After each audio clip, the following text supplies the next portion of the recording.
जीवन में गलतियां सभी से होती हैं, मुझसे भी हुई हैं, आपसे भी हुई होंगी, तो योगी आदित्यनाथ जी से भी हो सकती हैं। तो आज हम बात करेंगे यूपी के मुख्यमंत्री योगी आदित्यनाथ जी की ऐसी ही 3 बड़ी गलतियां और 3 उपलब्धियों की। मेरा नाम है जितेंद्र आर्या, आप देख रहे हैं मेरा यूट्यूब चैनल बातचीत विद जीत। तो चलिए बात करते हैं।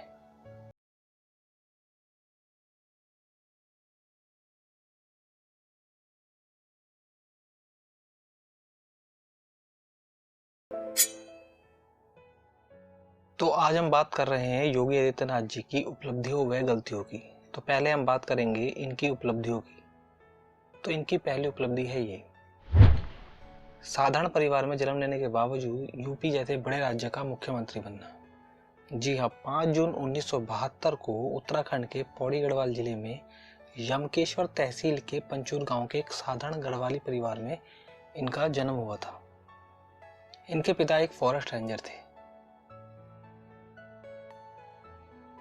परिवार साधारण था, कोई राजनीतिक बैकग्राउंड भी नहीं था और ये आर्थिक रूप से भी इतने सक्षम नहीं थे। बावजूद इसके इन्होंने एक राजनीति में बहुत ही शानदार शुरुआत की।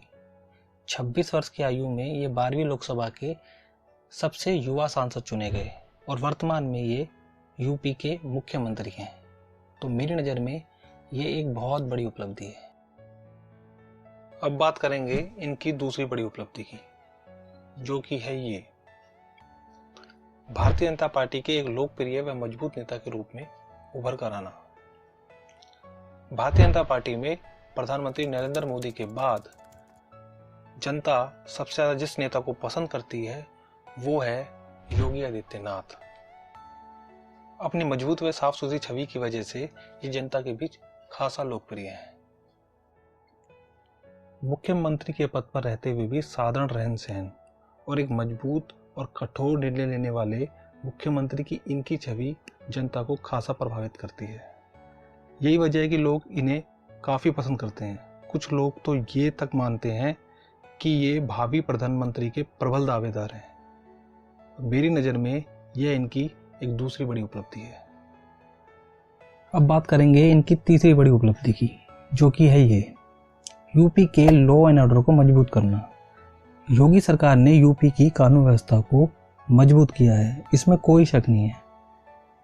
यूपी में बड़े बड़े अपराधियों के एनकाउंटर हुए हैं, तो कई बाहुबली नेताओं के मकान, होटलों और बिल्डिंगों पर बुलडोजर चला दिए गए हैं।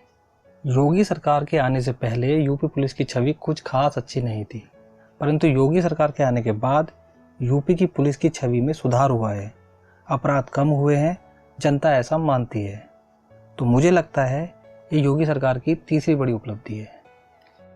अब तक हमने बात की योगी आदित्यनाथ जी की उपलब्धियों की, और अब हम बात करेंगे योगी आदित्यनाथ जी की गलतियों की।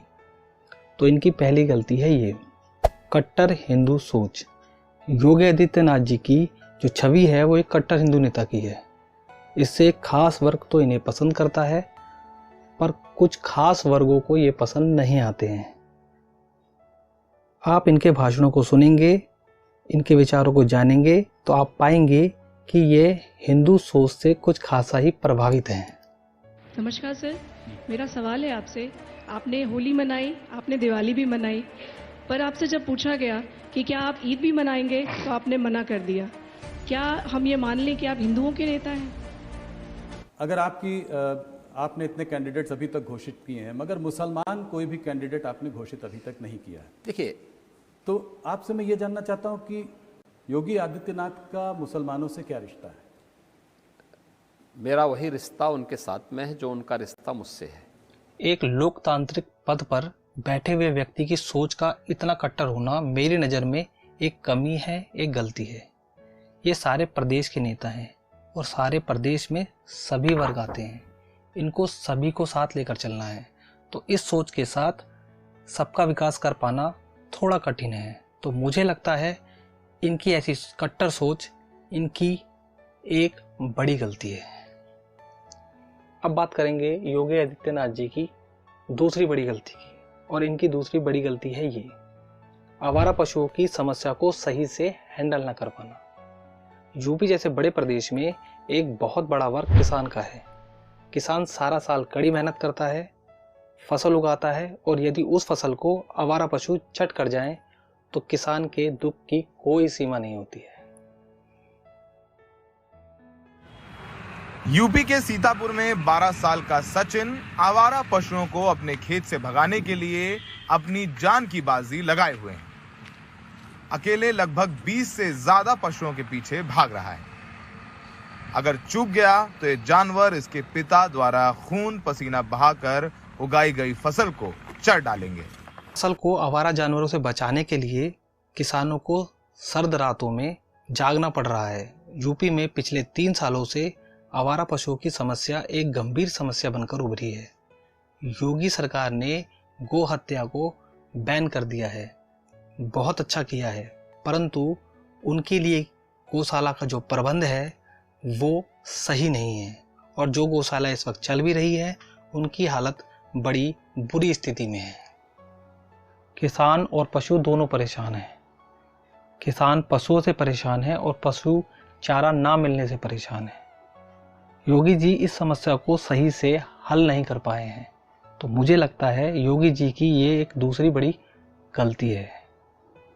अब बात करेंगे योगी जी की तीसरी बड़ी गलती की, और उनकी तीसरी बड़ी गलती है ये बेरोजगारी की समस्या को सही से हल ना कर पाना। यूपी एक बड़ा स्टेट है, इसलिए बहुत से बेरोजगार युवा यहाँ रोजगार की तलाश में रहते हैं। बहुत से युवा यहाँ सरकारी नौकरियों की तैयारियां करते हैं। वो उम्मीद करते हैं कि सरकार समय समय पर भर्तियां निकालेंगी और उन्हें सरकारी नौकरियां मिलेंगी, परंतु यूपी सरकार इस मामले में पूरी तरीके से फेल रही है। पिछले 5 सालों में भर्तियों की संख्या में कमी आई है। यूपी टेट का पेपर लीक हुआ है और कई भर्तियों में धांधली पाई गई है। रेलवे बोर्ड की भर्तियों के प्रदर्शन में इलाहाबाद में छात्रों को पीटा जाता है। कुल मिलाकर रोजगार के अवसर पर योगी सरकार उतनी मजबूती से खड़ी दिखाई नहीं देती जितना और मुद्दों पर दिखाई देती है, जबकि बेरोजगारी प्रदेश की एक बहुत बड़ी समस्या है। इसलिए मेरा मानना है कि बेरोजगारी की समस्या को ढंग से हैंडल ना कर पाना योगी सरकार की तीसरी बड़ी गलती है। तो दोस्तों, आज हमने बात करी योगी आदित्यनाथ जी की 3 बड़ी गलतियां और 3 बड़ी उपलब्धियों की। मैं मानता हूं कुछ लोगों को मेरी वीडियो पसंद आई होंगी, कुछ लोगों को मेरी वीडियो पसंद नहीं आई होगी। तो अगर आपको वीडियो अच्छी लगी तो लाइक कीजिए, अगर पसंद नहीं आई है तो डिसलाइक कीजिए। कुछ कहना चाहते हैं तो कमेंट्स बॉक्स में आइए, आपका स्वागत है। तब तक के लिए मुझे दीजिए इजाज़त। जय हिंद, जय भारत।